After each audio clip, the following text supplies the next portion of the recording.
मैं इन दिनों में ये सोच रहा था कि मैं किसी ऐसी शख्सियत को अपने स्टूडियो में कॉल करूं जो मेरी दृष्टि में एक पूर्ण स्त्री के कर्तव्यों को पालन करते हुए इस जीवन की जो सुंदरता है उसका एहसास करते हुए जीवन जी रही हैं। और इत्फाक ये है कि प्रभु की तरफ से शायद मेरे हृदय का संदेश मिसेस रेनू किट्टू को सुनाई दिया है और वो आज हमारे बीच में आकर हमसे बातचीत करने के लिए तत्पर हुई हैं। रेनू जी, आपका बहुत बहुत स्वागत, बहुत बहुत आभार, बहुत बहुत धन्यवाद। रेनू जी ने आध्यात्मिक यात्रा करी, मैंने भी उसको बहुत नज़दीकी से देखा है, इनकी जागृति को भी देखा है और एक गृहस्थ के रूप में एज ए मदर जो इन्होंने अपने दोनों बेटों को शिक्षा दी और उसके लिए जो इन्होंने मेहनत की है उसको देख देख के मैं भी चकाचौंध हुआ करता था और महसूस करता था कि कोई भी माँ अपने बच्चों के लिए इतनी मेहनत कैसे करती है। साथियों, क्योंकि आज उस मेहनत का दोनों तरफ रंग उभर कर आया है। इनके बच्चे, दोनों बच्चे बहुत अच्छे जगह पर सेटल्ड हैं, उनके बारे में भी आपसे हम बात करेंगे।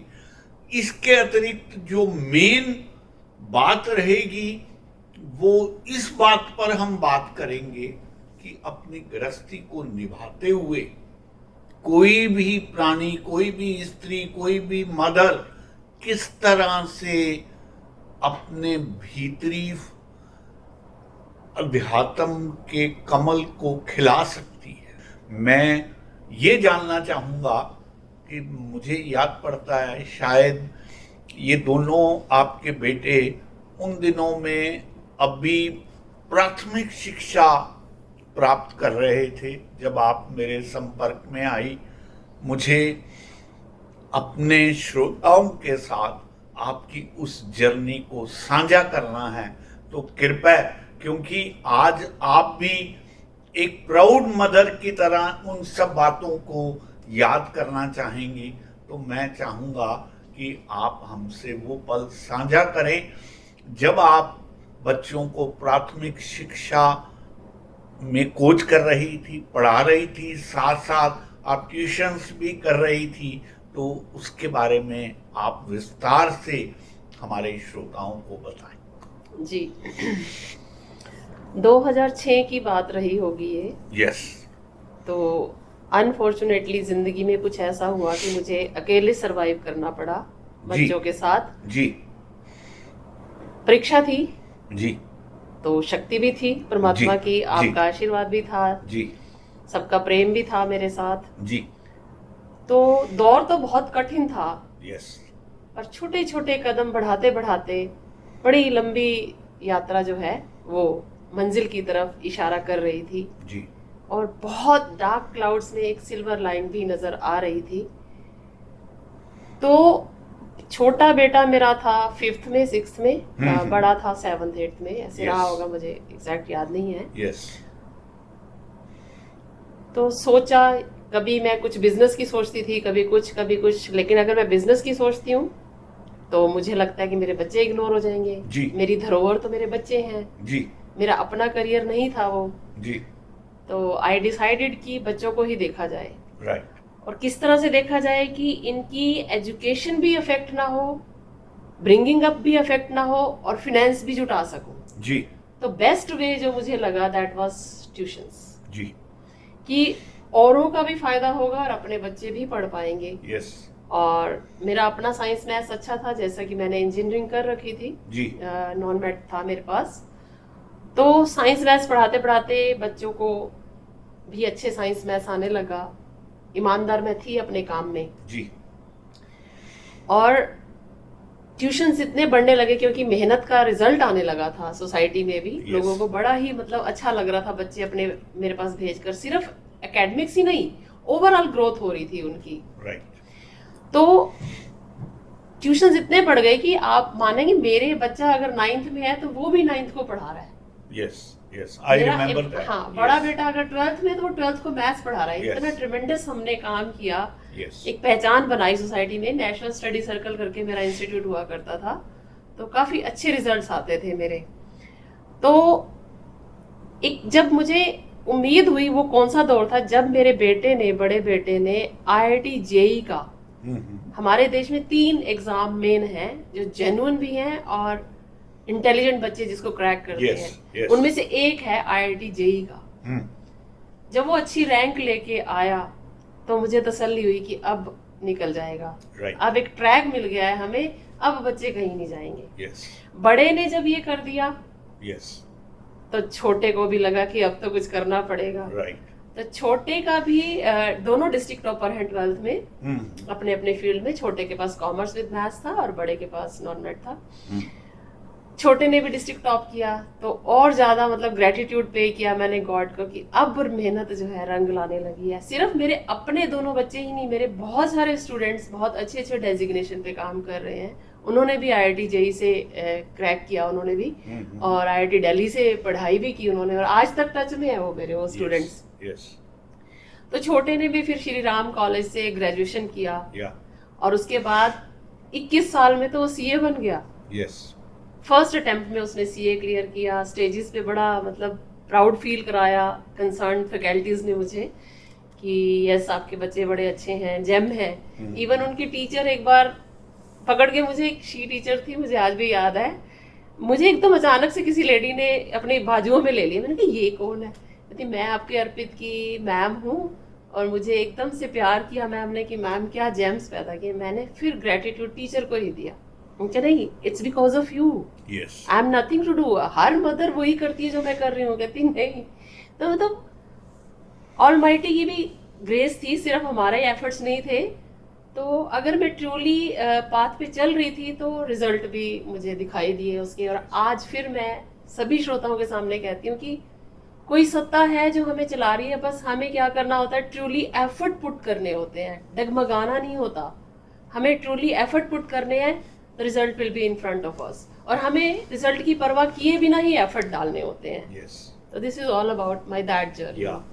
रेणु जी, आपकी ये बात सुन के I feel like reciting one of my रुबाई जी, इरशाद, व्हिच सेज जी, कि दर्द ने समझा जो दी अब जिंदगी। क्या बात है। दर्द ने समझा जो दी अब जिंदगी, जी भर के होती है अब बंदगी, और आंखों पे छाई धुंध भी अब साफ है, कई रंग दिखला जो गई अब जिंदगी, कई रंग दिखला जो गई अब जिंदगी। बहुत सुंदर, बहुत सुंदर। मैंने देखा किस तरह से आपने दर्द को स्वयं से गले लगा के, बिना इस बात की परवाह किए कि आगे भविष्य में क्या होगा, बहुत निष्ठा और साधना से सिर्फ आपने अपने बच्चों का ही पालन नहीं किया,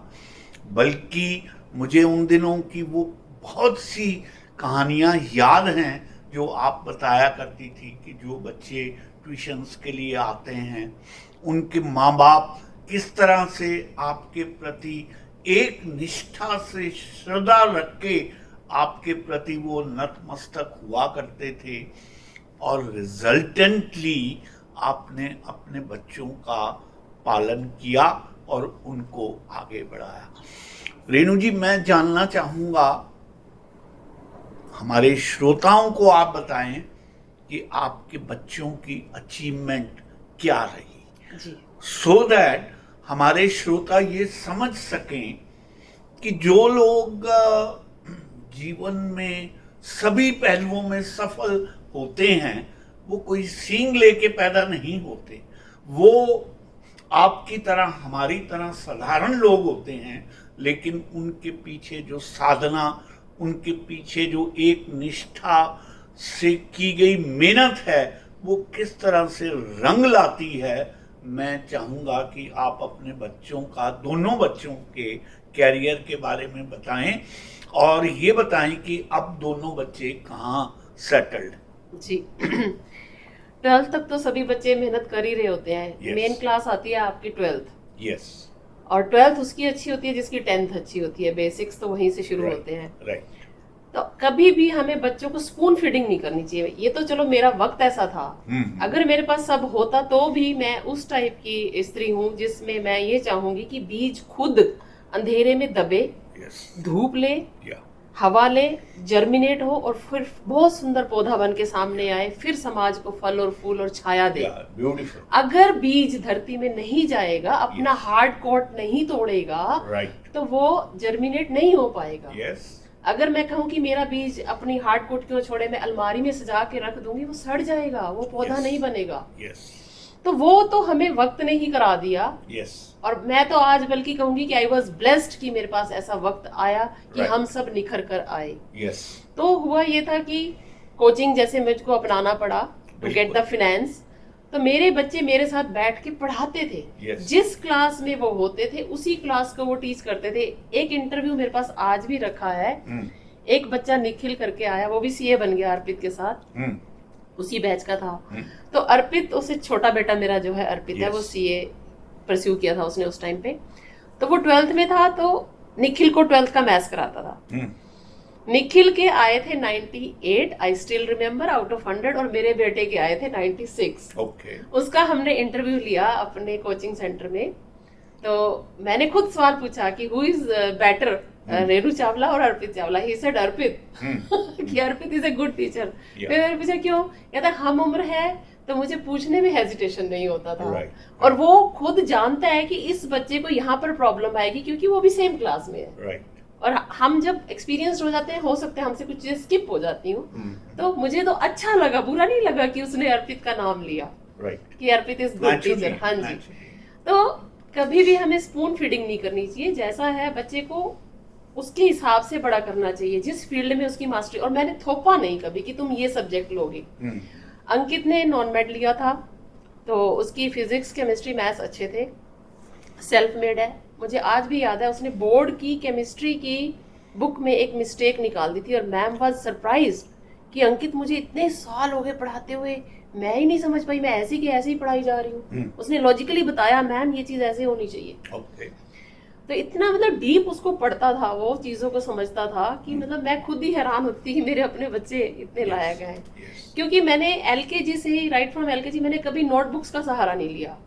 स्टार्टिंग फ्रॉम द एलकेजी मैंने बुक्स में से पढ़ाया, हेडिंग से लेके लास्ट वर्ड तक उनको एक्सप्लेन कर देना। ये नहीं कि चंद क्वेश्चन जो क्लास में लिखाए गए हैं आप उसको वही याद करा दो। और टीचर्स भी क्या खेल खेल देती हैं समटाइम्स कि 20 क्वेश्चन करा दिए, 20 में से 10 क्वेश्चन का सेट लेके आपने क्वेश्चन पेपर तैयार कर दिया तो वो ले आएगा 90%, लेकिन रेस्ट ऑफ द थिंग्स बच्चा अनअवेयर रह जाएगा उन चीजों से। इसलिए लेसन को थोरोली पढ़ाएं बच्चों को स्टार्टिंग से ही। ये नहीं कि आपने नोटबुक से 10 क्वेश्चन 20 क्वेश्चन करा दिए। उसके अलावा उनकी ग्रोथ के लिए आप उनको बाहर भी ले जाएं, प्रैक्टिकली चीजें दिखाएं, लैब के लिए उनको मोटिवेटेड रखें, डिबेट्स में उनको पार्टिसिपेट करने के लिए खुला छोड़ दो बच्चों को, जो करना चाहते हैं वो करें। तो ऐसे ही छोटे बेटे का था, उसने जब उसका 12th हुआ तो श्री राम कॉलेज में पढ़ना है, नहीं तो नहीं पढ़ना। वो तो हो गया उसका एडमिशन, क्योंकि वहाँ 100% कट ऑफ जाती है ऑलमोस्ट। एशिया का नंबर 1 कॉलेज है Shri Ram college of commerce. तो बाद में उसने बताया कि अगर मेरा यहाँ एडमिशन नहीं होता ना, शायद मैं जिंदा ना रहता। मैंने कहा इतना कैसे सोच लिया तुमने अंकित, अर्पित, इतना कैसे सोच लिया? नहीं मम्मा, मेरा ड्रीम था। तो मुझे आज भी याद है हम तीनों बैठ के रो रहे थे जब उसका एडमिशन हुआ वहां पर। तो हमने देर नहीं लगाई, बस झट से कॉलेज गए और एडमिशन करा दिया जब हमें कॉल आई तो। और पैसे ज्यादा नहीं होते थे कोचिंग के लिए, तो ऑनलाइन वो पढ़ता था। आज भी वो मुझे जिक्र कर रहा था यहाँ आया तो। मैंने कहा बेटे मेरा पढ़ने का मन करता है, आप मेरे को स्पॉन्सर करोगे? कहते बोलो क्या पढ़ना है आपने। तो कहता है, फिर मैंने कहा मैं क्या सर्च करूं? कहने लगा आप ना 2-3 साइट सर्च करो जो आप करना चाहते हो और फिर मुझे लिंक भेजो, मैं उसे देखूंगा। तो मैंने कहा हो जाएगा ऑनलाइन? कहता है मैंने सीए नहीं करी, ऑनलाइन पढ़ के मैंने सीए कर ली। आप क्यों नहीं?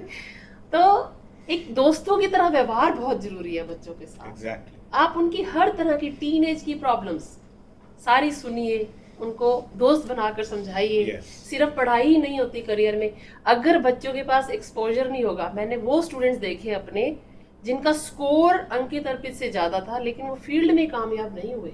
Yes. एक्सपोजर नहीं था, Exactly. लोगों से मिलना जुलना नहीं था, बॉसेस के सामने स्टे नहीं कर पाते, वो कॉन्फिडेंस नहीं है। Right. तो सिर्फ एकेडमिक्स ही नहीं होते, उनको खुला छोड़ दो, करने दो जो करते हैं। This is all about that. या रेणु जी, आपकी ये सारी बातें मेरे श्रोता भी सुन रहे हैं जी।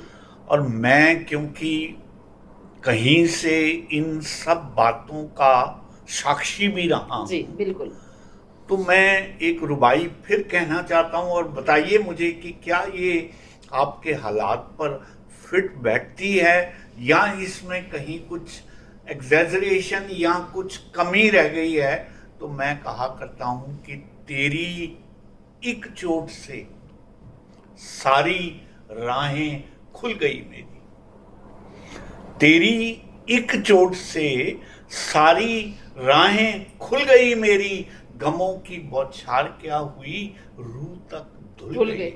बिल्कुल फिट बैठती है। और जब मैं ये रुबाई पढ़ता हूँ जी, और ये कहता हूँ कि रूह तक धुल गई मेरी, तो मैं आपके जीवन के उस पहलू पर बात करना चाहता हूँ जहाँ पर आपने अपनी रूह को ओशो के साहित्य से इस तरह से धोया, इस तरह से आपने साफ किया। मेरे को याद पड़ता है अक्सर आप जब भी मेरे स्टूडियो में आती थी या जब कभी भी हमें और आपको मौका मिलता था टेलीफोन पे बात करने का, तो ओशो के संदर्भों में लेकर हम बहुत देर तक बात किया करते थे और अक्सर आपको विशेष तौर पर मैं वहाँ भी स्टूडियो पे बुलाया करता था और कहा करता था कि आइए कुछ देर बैठ के ओशो वाणी पर बात करेंगे। मैं चाहता हूँ कि थोड़ा ओशो के साहित्य पर भी आप बात करें और बताएं मेरे श्रोताओं को कि उससे आपको जो रोशनी मिली, उससे जो जागृति मिली, उससे जो सेल्फ कॉन्फिडेंस मिला, उसका कितना योगदान है आपके जीवन में। योगदान शब्द तो सर बहुत छोटा रहेगा। Yes. मैं हूँ ही उनकी वजह से। ओके। और जितना कुछ भी हुआ है Yes. वो मास्टर की मर्जी से ही हुआ है। Yes. मर्जी यहाँ पर अगर ओशो मुझे नहीं थामते, मेरी Yes. तो औकात नहीं कि मैं ओशो की तरफ जाऊं। ओशो ने मुझे चुना। जो डर एक महिला के मन में, हर भारतीय स्त्री के मन में डाल दिए जाते हैं right from the childhood, right, बचपन में भाई और पिता पे डिपेंड, फिर पति पे डिपेंड, लेकिन समाज में ऐसी कुरीतियां हैं कि अचानक तूफान आ जाता है और ना आपके पास भाई होता है, ना पति होता है, ना पिता होता है। यस। शादी के बाद अगर कोई तूफान आ गया जिंदगी में तो यू आर नोवेयर। यस। उस समय महिला क्या करे?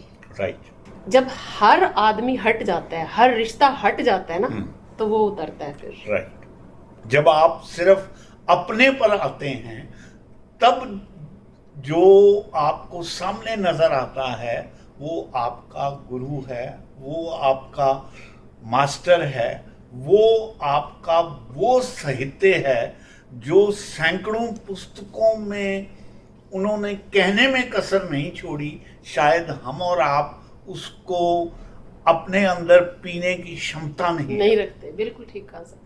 तो स्थान चाहिए ना सर। यस। एक विराट को जगह तो चाहिए ना। हम Right. अपने आप को ढो रहे हैं, अहंकार में जी रहे हैं, रिश्तों में जी रहे हैं। मैं ये नहीं कहती रिश्ते निभाना गलत है, लेकिन जबरदस्ती निभाना, राइट, सिर्फ दिखावे के लिए, Yes. नो वे। आप अपनी जर्नी खराब कर रहे हैं। राइट, जीवन एक बार मिला है। Exactly, exactly. और छोटा सा है, पता ही नहीं अगले पल क्या हो जाए। यस। तो सबसे बड़ी बात, उस मंजर से भी गुजरी, सबके लिए करके देखा, Right. हर रिश्ते को निभा कर देखा। Right. आई एम नोवेयर, मैं Yes. कहीं पे भी नहीं हूँ, बहुत सुंदर। मैं कहीं नहीं हूँ, Yes. रेनू कहीं नहीं है। राइट जब ये उजाला हल्का सा आया भी, तू कहाँ है? राइट ओशो ने हाथ थाम लिया, यस जगह खाली हुई, Right. विराट तो तैयार पड़ा था Right. समाने में, बिल्कुल तो उनका प्रवेश हो गया, चाहे वो पुस्तक के जरिए हुआ। यस फिर बस चिंगारी अगर लगी है तो फिर आग लगी जानी है, यस यस तो घर जल गया, हाँ पुरानी रेनू रेणु जल जी गई।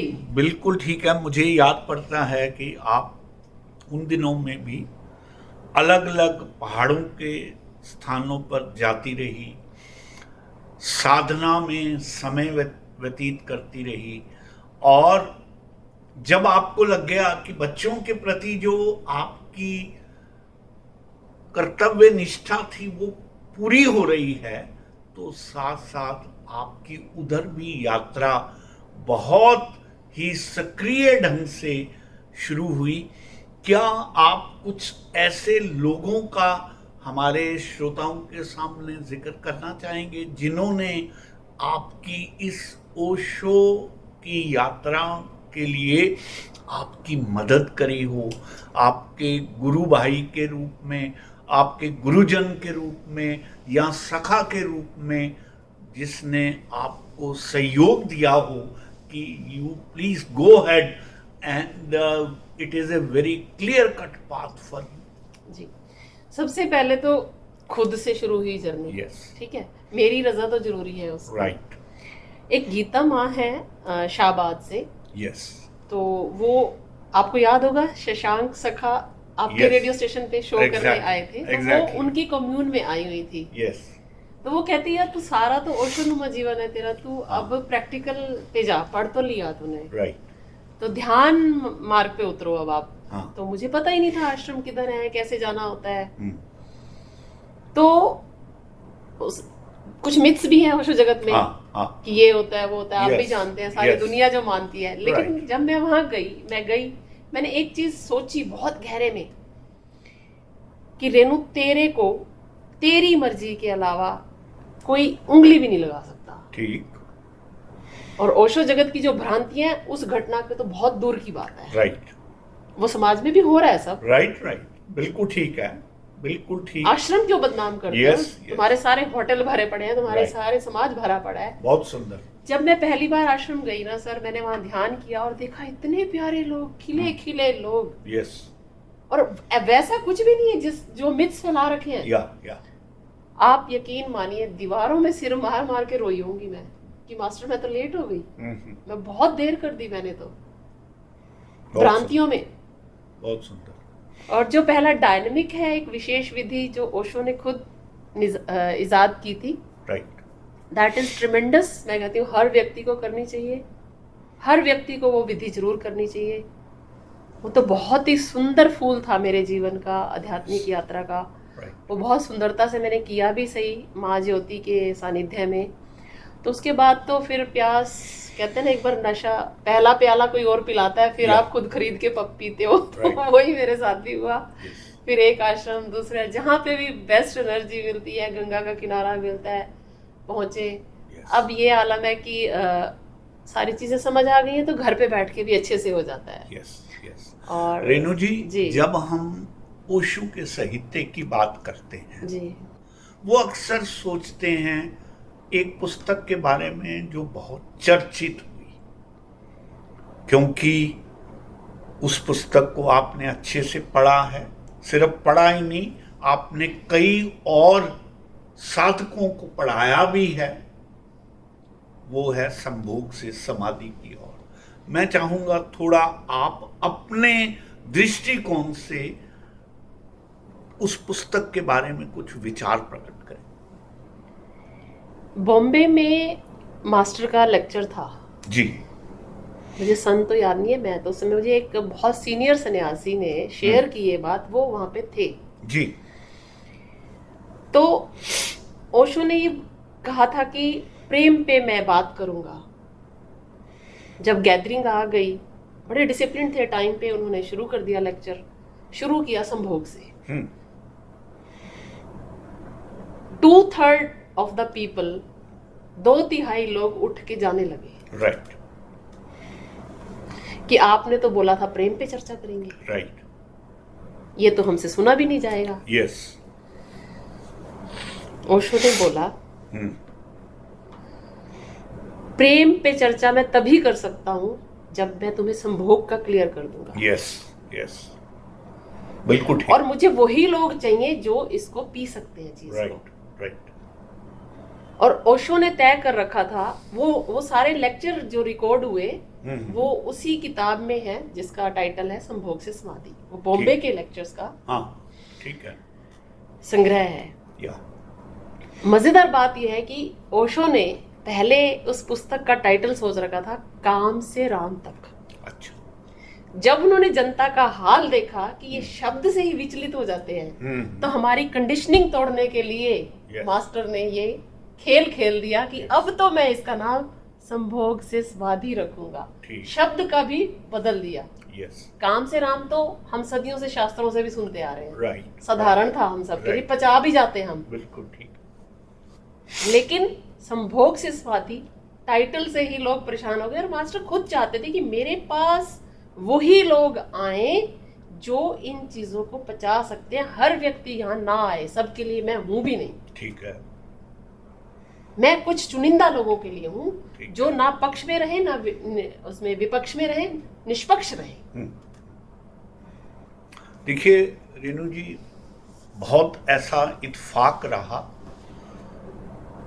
मुझे याद पड़ता है कि मेरे एक जन्म दिवस पर फरीदाबाद में होटल डिलाइट में हमने एक वार्ता रखी थी जी, जिसमें ओशो को मद्देनजर में रखकर सब लोगों ने उसके ऊपर बात करनी थी। जी।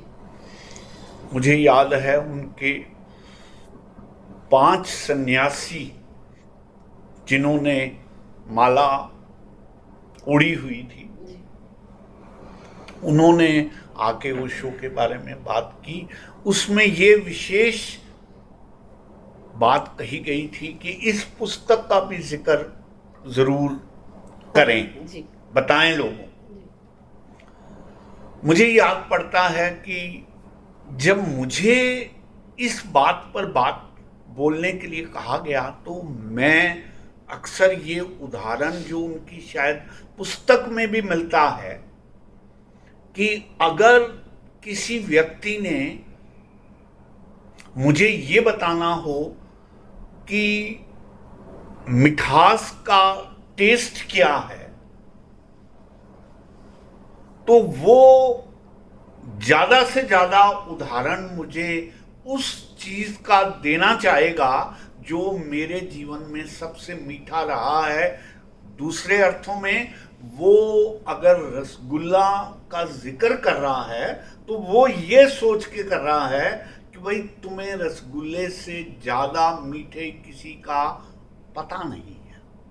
तो ओशो जब समाधि की बात करना चाहते हैं तो वो संभोग का इसलिए जिक्र करते हैं क्योंकि आम गृहस्थी समाधि की झलकें तक पहुंचता ही नहीं है, वो तो केवल रसगुल्ले तक रुका हुआ है। इसलिए वो उसका उदाहरण देके संभोग से समाधि की बात करते हैं। लेकिन वो कहते हैं ना कि मूर्ख तो मूर्ख है। उन्होंने चांद की तरफ जो उंगली उठ रही थी, उन्होंने चांद को नहीं देखा, उन्होंने उंगली को पकड़ लिया। तो मैं आपकी बात से पूर्णतः सहमत हूं कि जिन जिन लोगों ने भी ओशो को सही संदर्भों में स्वयं परखा समझा है, वो इन सब भ्रांतियों से निकलकर सही मायने में जो समाधि का स्वाद है वो लिया। जैसे कि आप भी व्यक्त कर रही हैं कि परमात्मा ने आपको इस साधना से नवाजा कि अब आप घंटा 1.5 घंटा स्वयं बैठ के उस समाधि में उतरती हैं, उसका स्वाद लेती हैं और इस तरह जीवन यापना में आगे बढ़ रही हैं। देखिए रेणु जी, मेरा ये मानना है, अक्सर कहा जाता है कि इस जीवन में सब कुछ उपलब्ध है जी। कड़वे से कड़वा, बुरे से बुरा, और मीठे से मीठा और अच्छे से अच्छा जी। निर्भर ये करता है कि अब आप कब जागृत होते हैं और कब आप उस रस को पीना चाहते हैं, और आपने उसको सार्थक करके दिखाया। मैं आज आपको स्टूडियो में बिठाकर ये सारी बात इसलिए करना चाहता था कि आप हमारे श्रोताओं को एक जीवंत उदाहरण के तौर पर ये बता सकें कि अगर आपकी साधना, निष्ठा और लक्ष्य और नियत स्पष्ट है तो आपका रास्ता भी सुगम होता है, सीधा होता है। आप गृहस्थी को भी निभा सकते हैं, बच्चों के प्रति निष्ठा का भी रिजल्ट ला सकते हैं, और साथ साथ अपने जीवन का जो उत्थान है, जो आध्यात्मिक उत्थान है, उसको भी प्राप्त कर सकते हैं। मैं रेणु जी बीच में इस बात के बारे में बात करते हुए एक बात छोड़ गया कि आजकल आपके दोनों बच्चे कहाँ पर, किस पोस्ट पे काम कर रहे हैं और कौन से मुल्क में हैं? जी, बड़ा अंकित, जिसका मैंने जिक्र किया था, IIT जेई से फिर IIT दिल्ली तक पहुंचा जो जी, और वो बर्लिन में एक वोल्ट नाम की कंपनी है। यस। उसमें प्रोडक्ट में है। इंटरनेशनली प्रोडक्ट में काम करना बहुत बड़ी अचीवमेंट होती है। राइट। और he is working for 26 countries in Europe. Yes. और अच्छे से निभा रहा है रोल को अपने। और छोटे वाला जो है वो गुरुग्राम में ही है। कार्स 24 नाम की एक कंपनी है जो सेकेंड हैंड कार्स को डील करती है। बहुत बड़ी कंपनी बनती जा रही है वो। उसमें वो सीनियर मैनेजर फिनेंस देखता है। अदरवाइज उसने सीए तो पास किया ही था, तो डिपार्टमेंट फिर अलग अलग हो जाते हैं। बिल्कुल। वैसे वो पहले एक MNC में काम कर रहा था, तो बड़े बेटे ने बोला नहीं, आप एक्सपोजर के लिए आप स्टार्टअप में काम करो। yes. वो आपको काम करने का नया कल्चर सिखाता है। exactly. तो ही एक्सेप्टेड, भाई का प्रपोजल एक्सेप्ट किया और उसने उसमें ज्वाइन किया and he is doing good. Appraisals मिलते रहते हैं दोनों बच्चों को। जी। तो श्रोताओं, ये थी मैडम रेणु किट्टू, जिनके मुख से हमने आपको इनकी जीवन की अपनी दास्तां, इनके बच्चों की प्रगति और सबसे बड़ी बात, इनके चेहरे पर जो कॉन्फिडेंस, जो विश्वास, जो परमात्मा के प्रति साधना की झलक है, वो भी देखने को मिल रही है। तो मैं अक्सर ये कहा करता हूँ कि यहाँ दौलत वालों ने जिंदगी में अलग से क्या पा लिया है, भरपेट खाने वालों ने अलग से क्या खा लिया है।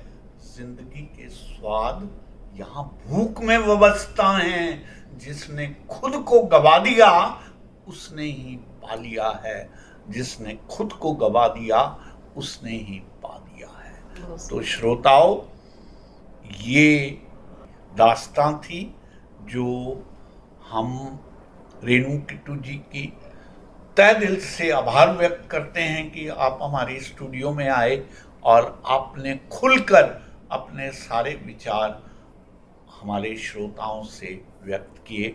आपका बहुत बहुत धन्यवाद। मेरा सौभाग्य है जो आपके सानिध्य में बैठकर हमने चर्चा की। मैं हमेशा ही गंभीर सर से मुलाकात के लिए तरसती हूँ और आज मुझे बड़ा सुनहरा मौका मिला। Thank you so much sir. Thank you.